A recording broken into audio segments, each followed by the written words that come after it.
Your feelings are very valid. To feel grief about your food allergy life in one way or another, it doesn't make you dramatic. I'm at a restaurant clocking I'm having so much anxiety about this. I'm just gonna have a wine. You don't know what's going on underneath the surface. You're going to be knocked down again and you have to get back up. And I think you do build some resilience, right? That's you what do I was gonna say. Get better at getting back up. What you just described was resilience building. Mm-hmm. Welcome back to EpiPod. Danielle's had anaphylactic food allergies her entire life. And Sarah is a food allergy mom to 2 kiddos. Managing this invisible health condition can feel so isolating. Do you also feel like you have a degree in overthinking? If you're nodding your head like me, then you're in good company. Let's get you off that allergy island right now with people who get it. Ready to dive in? Today, we are talking all things food allergy grief. Yes, and I feel like when you hear the word grief, your mind automatically goes to, right, these tragic times in your life when you've lost somebody's died. And while in some ways food allergy things can feel like a big chunk of something is gone or missing or different, obviously we're not talking about somebody dying in your life. It's not giving widow. Right. We are talking about it in kind of a different sense of grieving maybe a life that you thought you were going to have, or this idea of who you thought you would be, or even a dream that you had for yourself and it's changed. Totally. It's grieving something that you thought was going to be that no longer really has a shot of being. Yeah. And I can tell you that anytime I have posted anything about grief on my page, I have been flooded with people saying, oh my gosh, yes, that's exactly how it feels. Or I was not embarrassed, but nervous to call it that, because again, grief is automatically usually combined with somebody passing. And it doesn't make it less, your feelings are very valid. To feel grief about your food allergy life in one way or another, it doesn't make you dramatic. It doesn't mean that you're making it more than it is. It's a very valid emotion to have, because again, I can tell you from my page, there are just dozens, maybe hundreds of people who message me saying, yep, me too. That's how I feel. It's very easy to, you have this person who, let's say they've been in a tragic accident and they're quadriplegic now, or they just found out they have stage 4 bone marrow cancer. And I'm over here being well, it's really hard to have severe food allergies. You can't say that out loud to somebody who's in a different camp. Sure. Know your audience. But to the point where you're not even feeling like you're allowed to say that to yourself. But at the end of the day, pain is pain. And just because your extenuating circumstances are throwing you for a loop, just because they're not something traditional or something that you're going to see on a sitcom or something that's going to feel familiar to everybody, doesn't mean that it's not really real and really, really difficult for you. Yeah. And I will say, usually what I'm talking about when I'm talking about food allergy grief, at least on my Instagram page, is related to grieving a motherhood experience that I envisioned, right? And we all envision something differently, but I do think that the majority of moms are pregnant thinking a few similar things, right? You're going to have a kid, hopefully, that is healthy and happy, and all of the things that you like doing with your spouse or your friends or your family, you're going to get to be able to do those things that, I don't know, what you grew up doing yourself, that you're going to get to do those things. The traditions that you have, you're going to get to do those things. And as I even say the words out loud, I get a little bit of a chill, because it hurts even now that we're on the other side in so many ways through treatment, that we're not even living the quote unquote food allergy life that I used to even 6 months or a year ago with my family. It still stings that years were stripped. It feels like it was stripped from us. And dialing it back even more, it's I hope nobody listening is are you kidding me? Your life is great, whatever. And it's oh no, it is. I love my life. I love my family. I'm grateful every day for everything that I have. And It can be both. Totally. I can be grateful. I can be thankful. I can love my life. And I can still grieve the fact that what I envisioned for my life, for my young motherhood experience, was so drastically different than what it turned out to be. Totally. You're not going to the park with your, baby toddler and your newborn, and you're juggling kind of both, and you're letting him go off to the swings by himself and having a whatever, and here baby, like here's some goldfish. Like everything that you envisioned is colored by, like, did he touch something? Is that a rash? What's going on? Do I need this life-saving medicine to literally get him emergency services right now? Like you're on the hypervigilance of it all. You're on a totally different mental plane than what you thought the mom going to the park was going to be. 100%. And it's like, I think about when you were going through that, vision in your head or out loud, I was thinking in my head, like, I wish the only thing I had to carry in those moments was my tote bag full, right? Of like snacks. Yes. Like of like normal kid snacks. Or like, I wish the only thing that I was worried about was like, oh, is he going to fall from the playground? Like we have all of those same things. Those things still exist in an allergy mom's head. And we also have the other things that you mentioned. Do we have our EpiPens?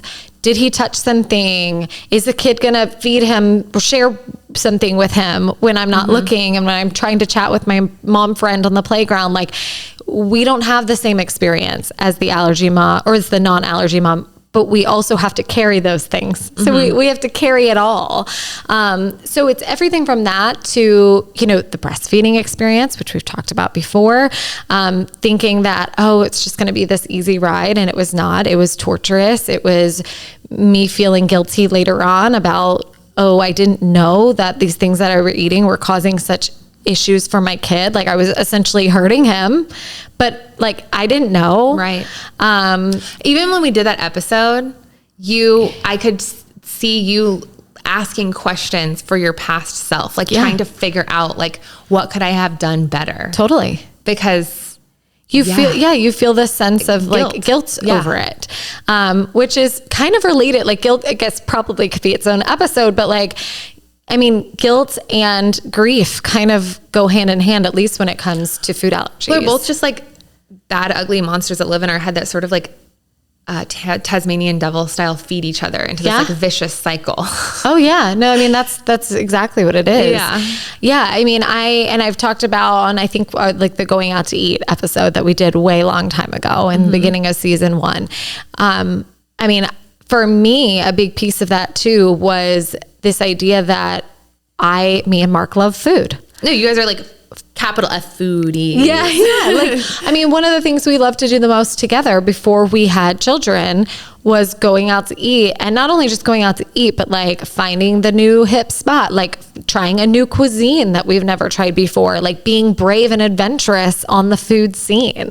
And I think I told this story, but like, I remember pregnant sitting in a, fancy ramen shop and watching this little boy, he was probably no more than 2 years old, like slurping one of the, what do? They like age it for a long, for a long time, like the egg. And it's like a soft boiled situation, and being like, oh my gosh, this little kid's like slurping a different cuisine of things and like eating eggs that are cooked differently. And I was like, that's going to be our kid. 'Cause we like that. And we're just going to bring him everywhere. And he's just going to know all this stuff. Yeah. And, it couldn't have been further from the truth. Totally. Not only could we not go there, but we couldn't even go anywhere. We literally had to cook everything all the time. Yeah, you couldn't go to Applebee's. No. You couldn't drive through McDonald's. Correct. Yeah. Until very, very recently, in fact, and he's going on 7 years old. So it's grieving the experiences you thought you'd have, the traditions you thought you'd have, thinking about Christmas morning or, setting out things for Santa. A couple years ago when we were setting out flax milk for Santa, Graham truly at one point like got a look in his eyes that I swore he was going to cry because he was nervous that Santa wasn't going to want his milk. Santa didn't like flax milk. Yeah, he only likes regular cow's milk, you know? The way that it'd be like, Santa used to have allergies too. Yeah, yeah, exactly. Santa has to go to California for his allergy treatment too. Graham. Yeah. I know. The lore would just. I know. And I mean, obviously that was just like a quick fleeting moment. Like we talked to him, but I'm just saying like everything is colored by food allergies because food impacts everything and is needed for everything and is involved in everything. And so our entire life looked different.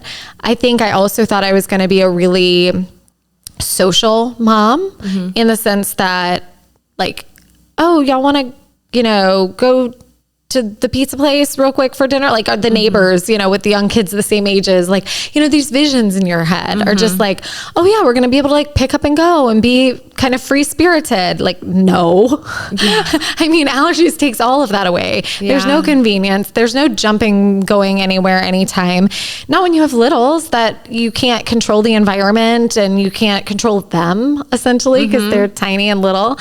I mean, everything was different. So where do you go from there? Like, I can just imagine people listening to this in their cars being like, yeah, I'm the same. Like, I feel the same. And other than if you're in a position where you haven't allowed yourself for whatever reason, whether it's like guilt or like you feel like you have been blessed with so much more than like your kid, being at the children's hospital for some rare disease. Sure. Like, whatever it is that you haven't let yourself process. Like, what I'm hearing is, it takes a lot, and then it takes a lot to admit it to yourself and like live it. But then is there anything else that you have done to like get over that hump? Yeah. Or will we ever get over it? Because as the 33-year-old who is the food allergy person, I'm not over it. Yeah. I don't think I'll ever be over it. Yeah. I think now it's time to hear from one of our sponsors, Lorissa's Kitchen. Get 20% off the only certified top 9 allergen-free meat snack at lorissaskitchen.com. That's LORISSAS kitchen.com. Use promo code EpiPod. Not only are they certified top 9 allergen-free by Menu Trinfo, they use 100% grass-fed and finished beef or free-range poultry, and they're zero sugar. Lorissa is an allergy mom that knows the struggles firsthand and founded Lorissa's Kitchen to enable everyone to snack fearlessly. Use promo code EpiPod to get 20% off your first order at lorissaskitchen.com. LORISSAS kitchen.com. Yeah, I think first step for me is certainly allowing myself to feel the emotion. And I think that is what I hear from a lot of people is that once I've spoken it, it feels less dirty for them. You know what I mean? So I think somebody said it first, or somebody went off the deep dive at summer camp. So now I'm okay to go off the deep dive. Like I took the jump first for them. And I think that feels like relief in a lot of ways. Like hopefully someone feels that way now, because I think you're never going to get over it until you process that that's exactly what's going on, that's what you're feeling, that you don't have to feel guilty for feeling that way, that's, I think, a pretty normal reaction to your situation, to your scenario. And that, similar to what you said, like you don't have to compare yourself to the mom of the kid who is in and out of children's hospital, like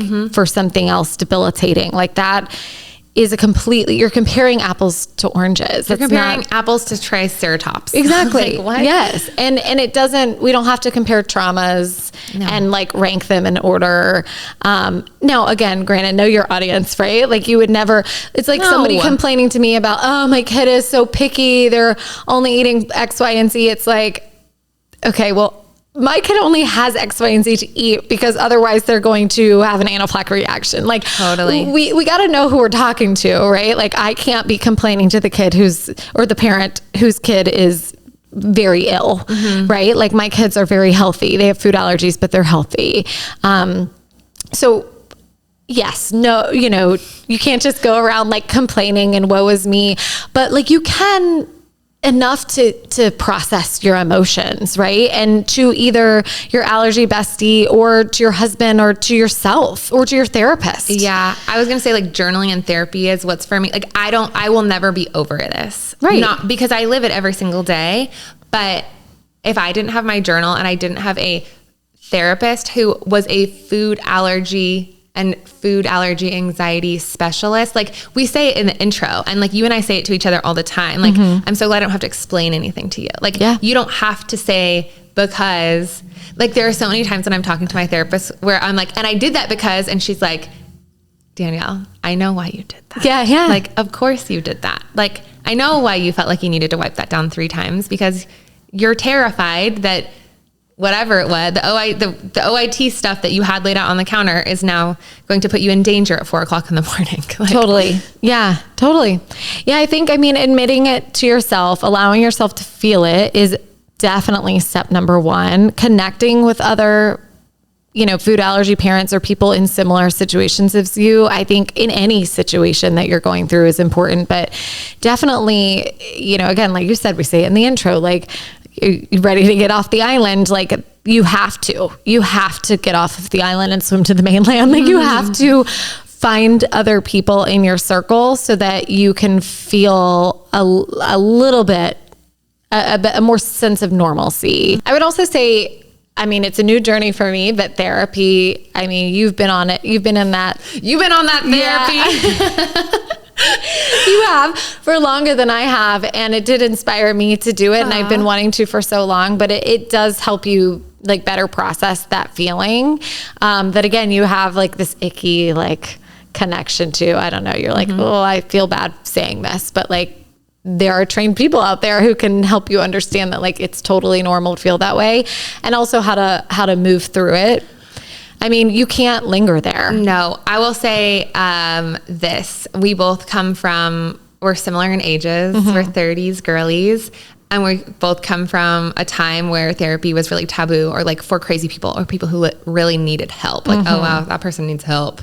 And so it was really hard. I should have been in therapy probably when I was in middle school. That's when I first started like really showing some really negative tendencies of just anxiety. I didn't know what to call it then, but it would have been life-changing if I had those tools earlier. Yeah. So if you are in our boat and you're a similar age and come from similar people who love you so much, but you never saw anybody in your life go to therapy, so it didn't seem normal and it felt like shameful to do. Or if you hear me being like, and go to like somebody who's food allergy trained, and you're like, well, where am I going to find one of those? Because I live in Ohio. I don't live in Texas or whatever.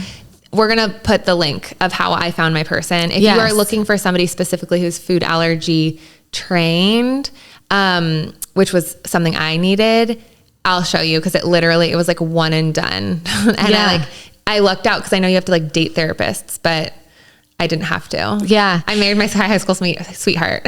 And we also definitely need to do a whole episode on like, how to find a therapist and like the importance of it and just kind of talking through therapy in general. The link is there. I know if you're listening and you know that you should talk to somebody, which I think everybody should have a therapist. Totally. Now that I've been through it. But we'll link the like specific food allergy therapy directory in the show notes. Yeah.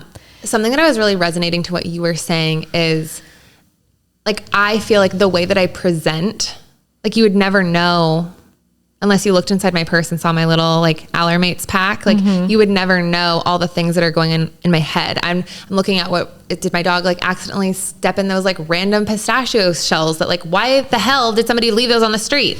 Or like I'm at a restaurant clocking like, like I'm having so much anxiety about this. Like I'm just going to have a wine. Like you don't know what's going on underneath the surface. And so I felt a lot of the time like, well, I look really fun and I am really fun and I look really like normal and I'm not normal, but like, I'm just a girly. Like I love clothes and my friends and wine and a dog and I love books that everybody else loves. Like basic, that's what I'm saying. Like I love Target. And I felt like almost like I was tricking people, not tricking people, but I was like, well, if only they knew what was going underneath the surface, especially with guys. Like guys would like immediately be interested in taking me on a date or like want to walk over and flirt with me. And I'm like, they don't even know what they would be signing up for. Yeah. Because I present so normal, but underneath it is this thing that overtakes my entire brain and life. It doesn't matter if I'm going on a walk, I'm looking at what I'm stepping in, or like what is going to be above me. Like, is there nuts in the bird feeders above me that a bird is going to accidentally sprinkle on me? Like, it's so everything. It's not just not having a accidental Snickers, like that terrible Super Bowl commercial last year. Yeah. But, so I think I didn't even know that I needed this, but like having people who it's so easy, like when I first met them online, usually it's through Instagram, where I'm like, oh my gosh, this girl has like such a sick job, or like, wow, like their marriage, I would love to have a wedding in Positano. Or like, oh my gosh, like look at this mom, like she's having her kid try all these new foods. And it's not until I realized like, oh my gosh, she has an anaphylactic peanut allergy too. Yeah. And she figured out how to expose her kid. And like, if she can do it, I can do it. Or like, oh my gosh, like she is allergic to 9 things, anaphylactic to 9 things. And she's traveling all over for work. Or I certainly can go to my family vacation, in South Texas. Yeah. Or like, oh my gosh, like, I don't know if some guy is like, the cuteness will wear off eventually. Like he will see me with my hair frizzy and my retainer at some point. Like at some point, like this is going to be too much for somebody. And it's like, well, look at that. Their marriage is stronger because of it. And like, he is her biggest cheerleader, advocate, protector, safety net. Like she's not too much for him. Yeah. And like, it's so easy to have grace for other people or to see other people as like, yeah, well, it's, it's because they're able to do that because they don't have what's on my plate. So having people around you, even if it's just digitally, who do share your load, like they do know what it's like to have even a walk, it be in the back of your head of like, clocking what's around me. They know that life. They know what it's like. And to be able to see other people live their life large has been so integral for me. Yeah. Like, and to be able to like reach out and be like, I'm really struggling with this. Like, example, I used to kiss random people all the time in college, but close your ears, mommy and daddy. Yeah. They don't listen. Yeah. Okay, good. Perfect. Okay. And if you do, it's time to turn it off. Just kidding. I would like go to music festivals and like ask the question, but I wouldn't like really investigate. And I'd be like, oh, whatever, I'm in the middle of nowhere. Who cares? Like he's hot. Yeah. Now I'm in a stage where I'm just like, oh my gosh, like what's in his sunblock? Like what, like I'm thinking about it way too much. So having somebody to be able to like, okay, I know you recently started dating somebody new. I'm having a hard time like trusting somebody new. Like it's been so long since I've trusted somebody to like have to change the way that they eat too. Yeah. Just like having somebody there who does get it so that you're constantly exposing one another and you're doing it for them too. Like you're constantly taking turns going off the high dive. Yeah. Like finding somebody in your life stage is really important. This is a conversation with my friends all the time, but it's like with marital status, like everybody is like living such different versions of life right now. Yeah. That like, it is so important to have a best friend who is in your life stage. Like for me, somebody who is, I can call and be like, do you want to go to the winery right now? I know it's Tuesday afternoon, but like, come on, let's just get off work. You go finish your meeting and like, let's go to happy hour at the winery across town, Yeah. And you can't do that with your best friend who married literally, with kids. Yeah. No, literally like had a baby 2 weeks ago. Like you're not, that's not the girl who you're going to try and convince to go to happy hour. She's sad about it, but yeah, you're right. She's skipping over your Instagram story. Yeah. But I didn't realize that until pretty recently that like, I also need somebody in my life stage of allergies. Like I need somebody who is dating, or I need somebody who used to live their life one way and isn't able to anymore for whatever reason, like they're having a roadblock. Yeah. So like finding whoever that is for you, which thank God for the internet, because I wouldn't know all of those people without it. Well, I know one thing you are for other people is somebody who can help them through when things don't go your way. Because I mean, we've talked about it on the podcast before, and people can go listen in depth to those episodes. But I mean, recently you stopping OIT, I feel like when we're on the subject of grief, I mean, you, just like I did before I had kids and I was pregnant, like you were in this beginning OIT process at the beginning, or even deciding, hey, I'm going to do this. And you had these ideas, you had these plans for what your life was going to be. You had to have those ideas because you're like, I'm literally going to hell and back every single day at 10 o'clock in the morning. Like I need a bag of tricks to motivate myself, you know? And it was like, you won't have to deal with this anymore if you keep doing this, or like, you don't. And I didn't realize in the moment that like, and if it ends up not being for you, you're going to have to dismantle the sandcastle in the sky that you built for yourself. And it's going to get washed away quick, and it's going to make this even harder. So did you have that? I mean, do you have, or did have, or maybe still do, this sense of grieving the after OIT life that you thought you'd have? Yes and no. Yes, I grieved the idealistic new life that I would get to live, that I had in my head that was my motivator. Yeah. No, I don't grieve. I am so solid in my decision to not have that, because like our guts, especially as allergy people, is the only thing that we have sometimes. And when my gut was screaming at me to stop and I wasn't listening to it, like when I reframed it as like, you are honoring yourself.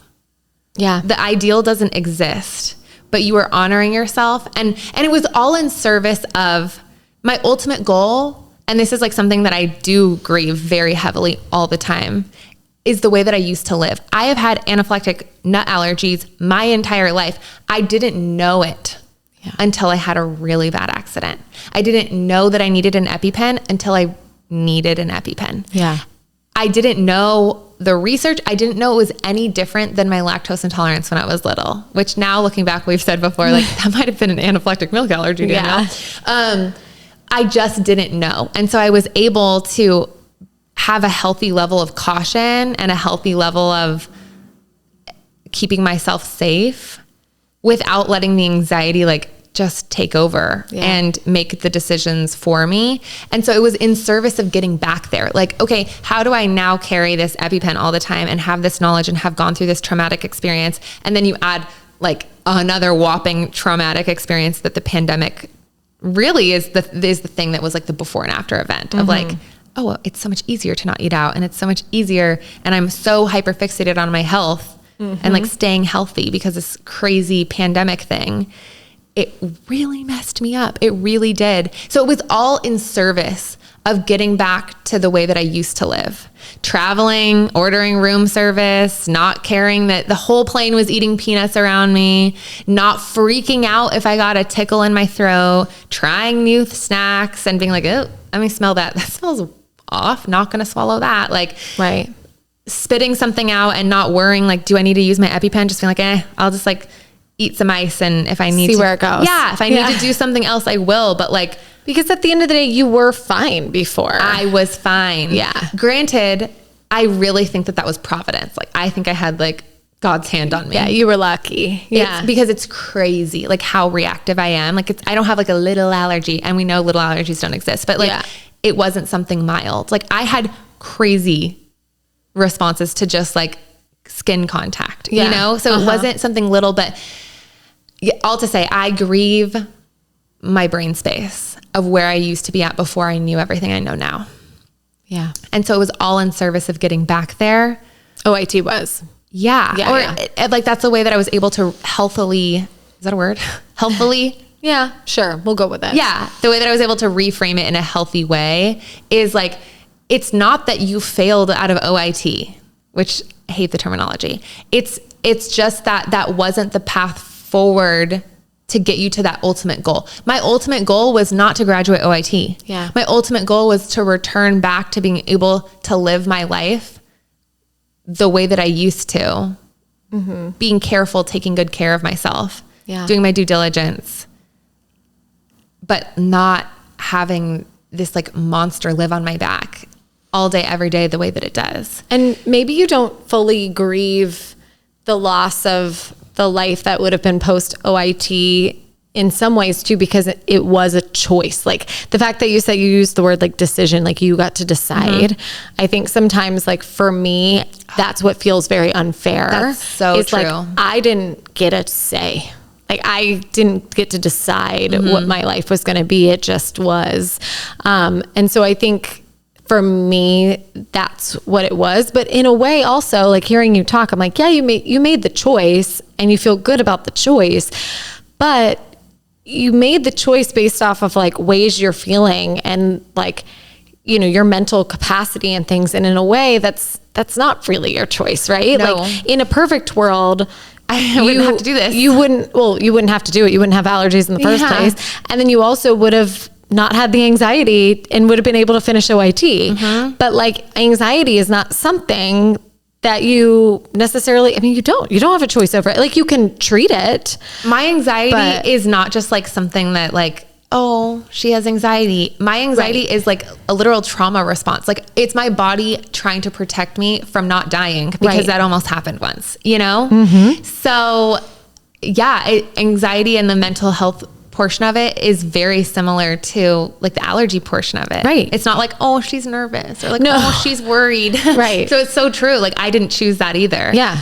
I didn't choose for those bad things to happen to me to like make me have a trauma response. So yeah, I think, I am grieving it all every day. It probably will never go away, but it's like having a lot of getting really clear with myself on like, what is the ultimate goal? What is going to get me there? And then you just have to focus on that and not let the rest distract. Like once I've like felt it. Yep. So I think that's how I got over having to fail out of OIT is like, I'm going to cry my eyes out about this. This was so disappointing. I grieved it as many times as I need to, whenever it comes up, like I allow myself to grieve it. It hasn't come up for a long time because I'm so stoked to not do it anymore. And two, like, I really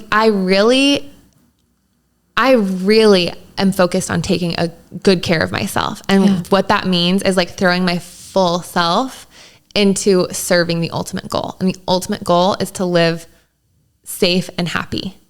And OIT didn't feel safe and OIT made me miserable. Yeah. So that like distilled it down for me. So I think you can do that with a lot of different ways of allergy grief. Yeah. Like sometimes I feel like, oh, like I want to go, like it's not fair that I don't get to go to that Thai restaurant that everybody's going to for the after party. And it's like, I allow myself to feel pissed. Yeah. And then I'm like, I'm exhausted. I miss my dog. I want to read my book. And also like, I'm stoked to go home and eat that like chocolate cake that I made. Yes.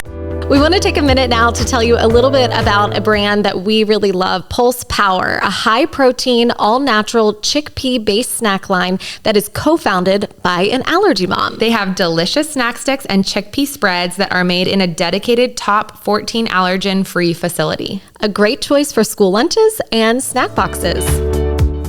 I heard you say like grief comes in waves. And I mean, they say this even when it is the traditional grief, right? That you've lost somebody. And I feel like it's true for allergies too, or at least the way I have processed like the grief of what I thought my, young motherhood life would look like.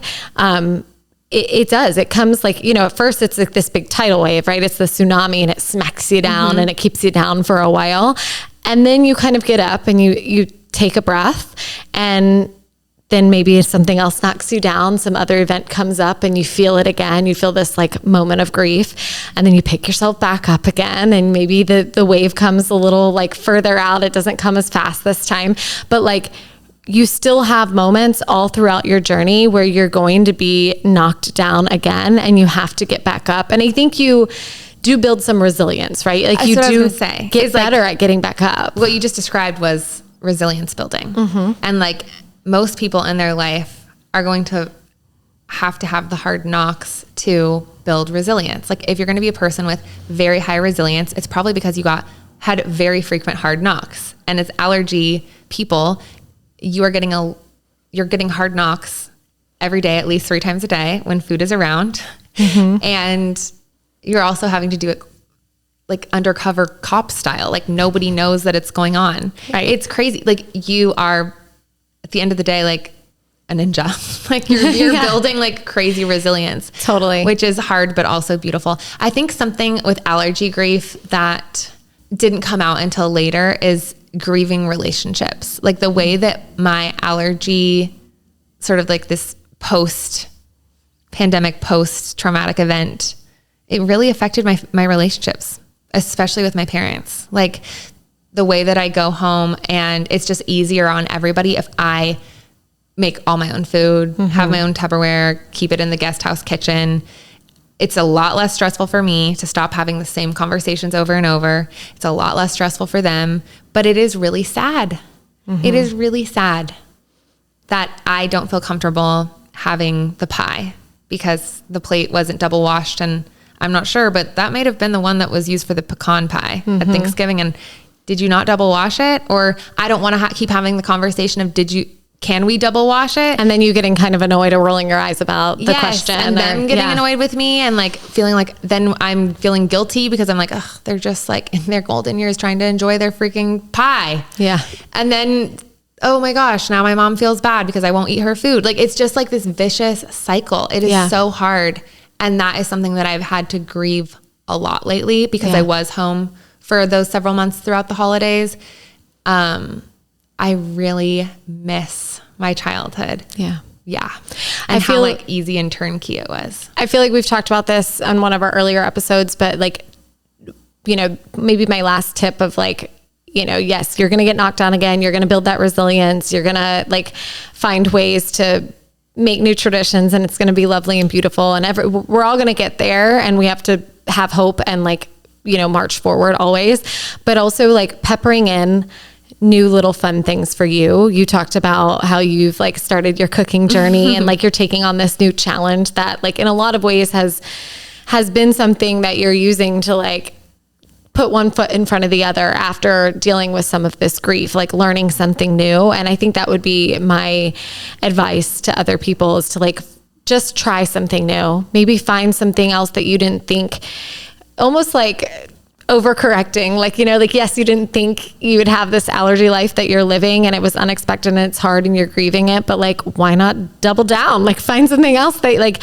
you don't know about, that you can learn about, that you can, or maybe jump in and advocate, like do something to make yourself feel new and free in a different way. And maybe in some ways that can help you like get back up between those waves of grief that come. Totally. I feel like, OIT, my TikTok taking off because of allergies, working so much with Dr. Silvers, like doing the podcast even, like or like my inbox, like I'm constantly, which I'm so privileged and I feel so honored to do this, but like people reaching out to me and I'm like, oh my God, this terrible thing happened. Like, has anything happened this to you? And I'm like, now I have to relive. Yes, actually something did happen. Like it's a lot. Yeah. It became my whole personality. And so now I'm like, all right, we're wiping off the whiteboard. And what is life-giving? The podcast is life-giving. Answering DMs when I feel like I'm in a good place to do that is life-giving. And that's it. I don't want to watch other people's allergy content. That's not life-giving. I'm gotten off of all of the Facebook chats. I don't want to know that you had a reaction to the oatmeal that I've eaten every single day for the past 25 years. Yeah. Like, I don't want or need to know any of that. Like protecting yourself from that. Yeah. So I think just being really aware, like for me, a tool to be able to focus on resilience and grieving in a healthy way and whatever, that also comes hand in hand with boundaries and not making this my whole personality. Like I am this sparkly person who also has this thing. I'm not this thing. And my name is Danielle. Yeah. And I think like a lot of other people there's a lot of other like life stages that can feel that way, or like even like professions that can feel that way, other health conditions that can feel that way. And so also when I looked around, I was like, oh, like it's just how I'm choosing to define myself. And once I made that flip, and I'm like consciously doing that every day. Yeah.